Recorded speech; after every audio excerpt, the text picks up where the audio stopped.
My next guest is Phil Januszewski. He is a tattoo-covered, Netflix-speaking, show-flopping, high-energy chemistry, physics teaching keynote speaker and coach that is on a mission to create and spread happiness through education, motivation, and entertainment. He empowers his audiences to completely flourish in their personal lives first in order to ignite passion and purpose in their professional lives as well. Phil is a nationally known dynamic speaker of 10 plus years and a public school educator since 2005. He has a bachelor's in chemistry, master's in teaching leadership, and a certification in positive education. When not teaching or speaking or supporting the givers in the world, Phil enjoys everyday adventures with his wife and two children and pursuing his personal passion of fitness, baking, networking, and personal development. If you ever meet Phil, be prepared for a great deal of positive energy, love, and passion. Wow, Welcome to the podcast, Phil. how did you memorize all that? That's impressive. Well, yeah, I mean, it's a very straight to the point bio, and it really highlights your personality. So let's start off with kind of that trench story that you experienced and how you came out of those trenches. Sure thing. So I started teaching in 2005, and Yeah, right around 2010, the trend of retakes was sure. really coming in hot in my area and my building. And I have to be honest with you, Dane, I was really struggling because on one side, I totally know that students have to learn from their mistakes, Yeah, but I also wanted to hold students accountable. And the school never mandated it, but more and more teachers were allowing retakes. And I started hearing my students talk like, oh, you know what? I can do a retake. I'm not even going to study for yeah, that one yeah, right now. So I started to get real cynical and jaded about it, and just like, oh, there's got to be a better way that I can feel good about it. So I was really getting down. I was really getting irritated. Students like, I didn't do well on that test. Can I take a retake? And then we went through, hey, well, how did you prep? How did you study? And then we really found out they really didn't do anything, yeah, but yet they wanted a retake. So finally dug deep, started doing some research and thinking, and I solved the problem where students are happy, parents are happy, and I'm happy. Students are learning from their mistakes, but also being held accountable. And what I finally did, the twist was in all of my units. So I teach chem and physics. In yeah, all of my units, there's about 2 to 3 quizzes that scaffold and build up to the test. I made a deal with my students that said, no matter what you get on the quizzes, if you hmm, end up scoring a higher percent on the test, say you got a 70 and 70% on your quiz, but you got a 90 on your test, you obviously know 90% of the material. What I'm going to do is I'm going to bump up all of your quiz scores to that 90%. hmm, So what it did was like a switch. Students were very driven because they could immediately change their grade, which, was the dangling carrot. But what I continuously did was say, hey, listen, you're learning from your mistakes. That's actually why you're doing so much better on your test. I know you're motivated because you want to change the score you don't like, but hmm, really, how are you changing your score? Is you're looking at quizzes more as bringing you value, bringing you the information so you know what you're weak with. And yeah, what it really led to was a lot of me encouraging students to realize that it's good. We can make mistakes. We have the time and space to learn from them. But by yeah, the end, you still got to meet that deadline. Like by this date, you've got to show me everything you know. And after that, there's no return. So I felt like it was the perfect situation to make me feel good. Students were learning from their mistakes, but students and parents also loved it because if a student bombed a quiz, it wasn't like the end all say all blemish on their entire semester. They still had the opportunity to fix it. So I've been doing that ever since. And honestly, it's alleviated so much stress in my students in their quizzes. It's yeah, alleviated so much concern from parents because now students come home and a parent knows, all right, it didn't go well, but what can we do so that when you get to that test, you know the material? And I felt like it's in an accidental way, but a purposeful way, I suppose. It's allowed for all three of us to be on the same team and support each other and cheer each other on. So I'm so glad I made that switch, and I would never go back. Even though, Dana, it is a pain sometimes to yeah. change 250 grades at the end of a unit. It's Mhm. so worth it because the next day they come in and they're proud. They're like, Mr. J, did you see that grade change? I just went up 7%. And I'm like, you did, man. And you did that yourself. You Yeah. learned from your mistakes and you crushed that test. So it's all around so glad I climbed out of that. But man, that whole retake world, it was really dragging me down. Yeah, and that's a definite way some people can look at that. I know that came when I was in a school at about 10 years ago in 2014 was kind of the trend I experienced, but that was more with standards based grading. So like it was like you could retake as many times as you wanted until you hit the standard. So Yes. Well, I also felt like with retakes too, I felt like I was doing more work than the sure. student, you know, Yeah. and I'm like, hey, I've set you up for success and you're still struggling. Now it's just a matter of you like putting in the reps and me doing all the grading. I used to Yeah. have them come in to make corrections, and I just felt like this isn't right. I feel like I'm working harder for them to go up in their grade than they are. And when I switched that and made that scenario, I have students way more eager to see value in that quiz's feedback than just a grade that can't change. So I'm it really has changed the environment of my classroom so much. So aside from teaching, physical science and chemistry and physics, you are the CEO at the Positive Growth Lounge LLC, Mhm. which I'll just kind of read what it is. It's a company devoted to helping hardworking educators find more happiness and passion in their personal lives in order to pour more into the education of our youth. Mhm. And so tell me a little bit about what this is. You told me it's a teacher membership and like kind of a support place for teachers to come to. Yeah, thank you. I love talking about this. So the membership is a virtual membership where we meet twice a month on Wednesday nights, and I'm the lead coach.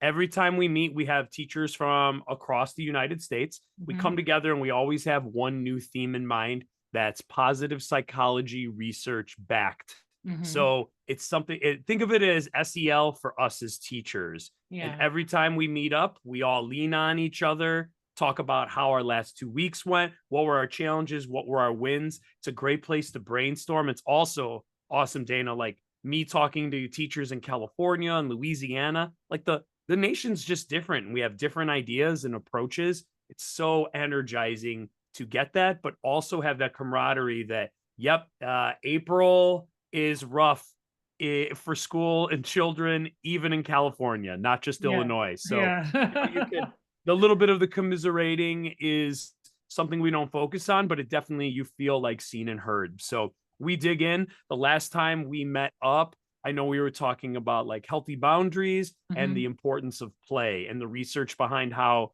we have to be playful and creative in order to flourish more. So, long story short, we're always looking to dig into us. So, this group isn't about necessarily better ways to teach, though that automatically comes up and happens, Hmm. but it's really about how do we dig back into ourselves so that we can take better care of us so that when we do show up to work, we're more energized, feel like we're thriving more enthused, more inspired. And obviously that can lead to greater impact, which is why we're all in this profession. We're trying to positively impact lives. So it's something that I truly enjoy. And I'm just an extrovert and love meeting people. So this is Hmm. just something that I look forward to every 2 weeks. Yeah, yeah. And then like you said, it's focusing on what's within your control, right? Hmm. Like a lot of teachers are coming with just, the baggage of what's going on in their school building. But those things are maybe happening at the top or a colleague or, but like if we can control what's in our classrooms or if we're like an instructional coach or something and control what we're doing in the teachers' classrooms we're working in. Right? It's, Yeah. trying to, like, just, try to be positive about what's happening with in our control, right? Yeah, we have to accept reality and that Yeah, schools are complex and there's a yeah, lot of people making decisions that sometimes are further away from the classroom. And sure. then, of course, you have the pressures of a community and expectations as well. I know that everybody wants to think that their way is the only way, Yeah, but there are a lot of dynamics to humans. And when we can accept that yeah, and then start digging in, as you said, with our controllables and lean on other people who want to be positive and make a positive impact, it really is inspiring and empowering. And it really sets the tone for me for the next 2 weeks. We always have a goal, of what we need to work on, and then come back and see where we fell short and where we grew. And from that, it always just stirs up new ideas to do with our coworkers, with our families, with our students. It's overall one of my favorite things that, I've ever created, and I'm grateful for it. I'm grateful for my, like I say, my positive growth lounge family. Hmm. And so you launched this, was it last fall that you started? Yes, yeah. Well, like you, I lockdown came and the screens were all Mhm. black and students were laying sideways in their bed as they took Yeah. my chemistry class, and it was awful. And I started looking on LinkedIn. I said, well, that's it. Maybe it's time for Uh, me to find a new career. And I started seeing some of the best teachers, my mentor teachers, people I look up to really start to struggle. And I said, there's got to be something. So that's when mhm, I really got into positive psych, and I decided, you know what, this is something I want to do as a passion project. Roll mhm, it out, get teachers together, and let's just pour into each other so that we can show up better to our own lives and then to our jobs as well, so that we can impact lives. So mhm, super mhm, grateful. We've been having a blast doing it. I look forward to continuing it to grow and create more impact. mhm, mhm. And like you said, it's currently about 7 members, and you're accepting new members.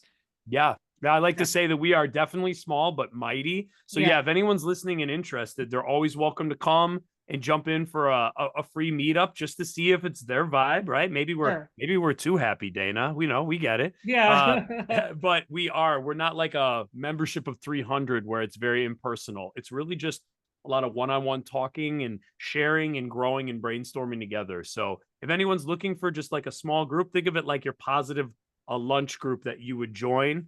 That's what it is, and people are welcome to check it out and see if we're your people. And if that's the Mhm. case, we'd love to have you. Okay, okay, sounds great. And I'll put the link in the show notes to access that. And I talked a little bit about you being a speaker as well. So you told me in the pre-chat you've been not only an educational speaker for a while, but you started off with speaking at youth conferences and Mhm. working with youth. So talk to me first about the youth speaking that you do. Yeah, thank you. So in 2013, I accidentally became a youth motivational speaker with my best bud, Matt. We were Hmm. not best buds at the time. We were kind of volunteered to do a little presentation at a leadership conference. We Okay. both took it seriously, ended up really enjoying it, and felt like it was really received well and powerful. Fast forward 11 years later, Dana, now Matt and I, as M&P Presentations LLC, we've been across the nation lifting up youth at youth conferences, all school assemblies. And we like to say we cultivate confidence and promote positive mindset in young adults. We think when they're more self confident in themselves, they're more able to see open opportunities, jump on those healthy risks to better impact their lives. And we have a blast doing it. It's very much a improv style, comedy, Hmm. entertaining, high energy driven show. We like to say we're air traffic control, and that these students become really the stars of the show. So we've had a blast doing it. I can't believe it. It's been 11 years already, and we just keep going strong. So we've really been enjoying that. Thank you for Hmm. asking. Hmm. And then the work that you do with schools and the adults. So, what type of training do you usually give staff or run keynotes on?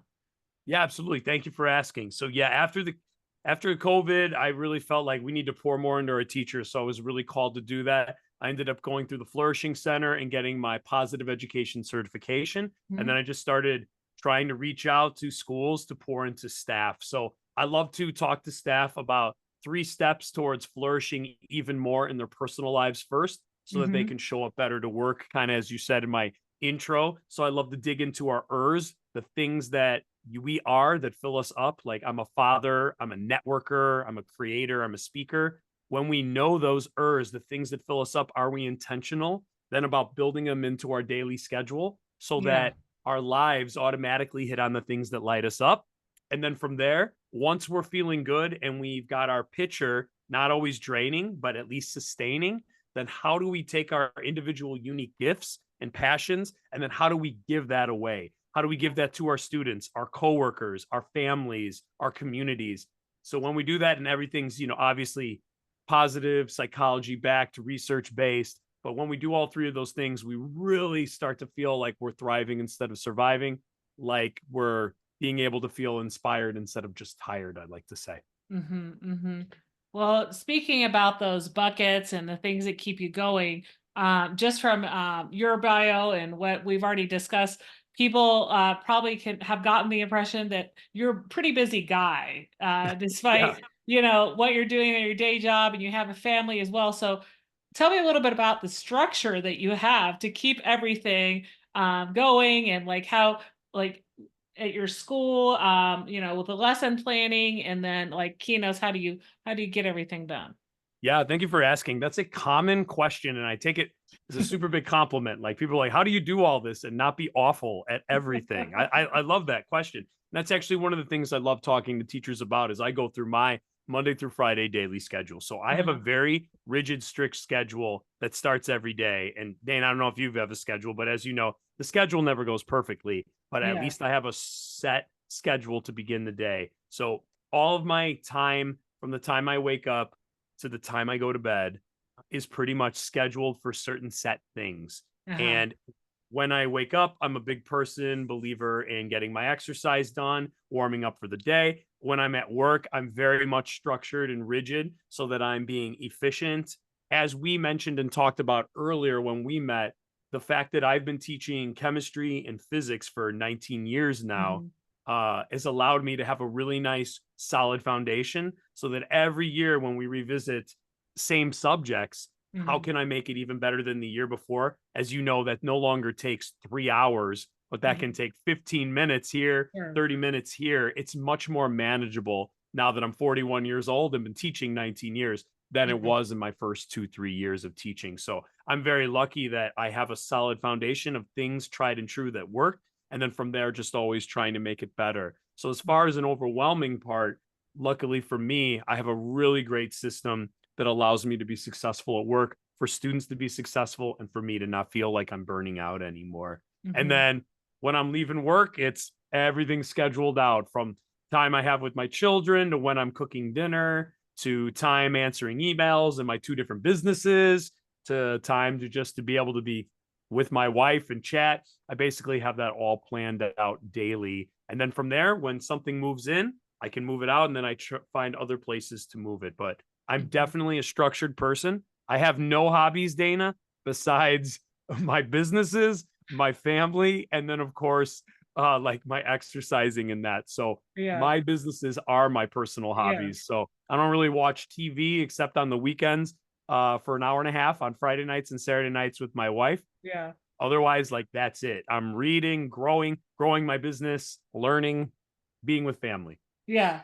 But I would definitely call like the speaking, or even talking to people in the networking piece that you're doing with your teacher group. That is a hobby in and of itself. Mhm. Like the podcast, I would say is a hobby for me. Right. The exercising, like you have your routine exercising, that can also be called a hobby. And do you use any specific apps or something to schedule that people might be interested in trying Yeah. out? Yeah. Great question. I don't. I have Okay, it's so repetitive that it's set in stone until as you know, life changes. So as my kids get older, their demands shift in different times of the sure. day. And we just kind of revisit that. But my family uses the Cozy app, which is Okay. COZI. And that's where like all of us have our stuff scheduled on one calendar so that I can see, oh, I'm gonna talk with Dana and then I think, oh, wait, can I talk with Dana that night? Like, will Yeah. I be available at that time? So it is really good for my wife and I's communication to make sure we know what's going on. I have a 12-year-old and a 9-year-old, so Mhm. they occasionally need to go places. But we also really try not to over schedule our life with outside things besides the things that are super most important to us. And that's something I love to talk about is the decluttering part. What are Yeah. things that we do out of habit that we enjoy, but that Yeah. really don't fill us up as much as some other things? And can we get rid of that and move in the even better stuff? Mhm, mhm. And one thing you mentioned also for your work life is that you've been at the same school your whole career. There's not a lot of turnover. So I think just the fact that you're at a school with a good culture, a good foundation, there's other schools where teachers are called to fill in, when there's a sub shortage of those types of things. So I think that piece, like you said, it's pretty predictable. Yes, I am lucky that I'm in a very stable environment. And oh, we've been hit with the sub shortage as well. But Mhm. one of the things about I'm lucky with Dana is that I'm in a building of 300 teachers. So Okay. there's usually someone who's eager to sub. We're very lucky in our contract to get paid for subbing on our Mhm. off hour. So once again, but you're right. It's just the luck of being in a building that is stable, that has that culture, and that there's a lot of people and a lot of resources. It allows me to stay super efficient at work with the things that I want to personally focus on. So absolutely, very lucky. Yeah, yeah, yeah. Well, we've talked a lot about some of your separate ventures, so speaking engagements, and just what keeps you motivated, through working with teachers. Um, Despite also your trench story when it came to the retakes. Out of everything we talked about, what's one thing you'd like listeners to remember? Oh my gosh. I think the number one thing is to self reflect and make Mhm. sure that we know the things that actually light us up and energize us, and to Mhm. make sure we're building those in, even if they're 5 minutes, Yeah, but we're building them in every single day. I think it makes a world of difference. Us as an educate in education and as educators, we're givers and we give, yeah, and sometimes forget to take care of us. But you've got to put the good stuff into your life, or else it's so easy to be cynical. It's so easy to get burned out. It's so easy to be exhausted or to be envious of other people without realizing we have that in our control. yeah, yeah. No, that's so important to remember. Where can people connect with you and find you online? Thank you for asking. My obnoxiously long last name, unfortunately, is my handle, Dana. It's at Phil Januszewski. So you just Google my name, Yeah. Phil Januszewski or Positive Growth Lounge, and I'll come up everywhere. But I'm on all media and I've got a website. So I would love to connect. I just love literally meeting new people, even if there's nothing but just saying hello and learning about each other. Please don't hesitate to reach out. I just like to network and grow and learn from new people. So just like this, Dana, has been an absolute pleasure. So thank you.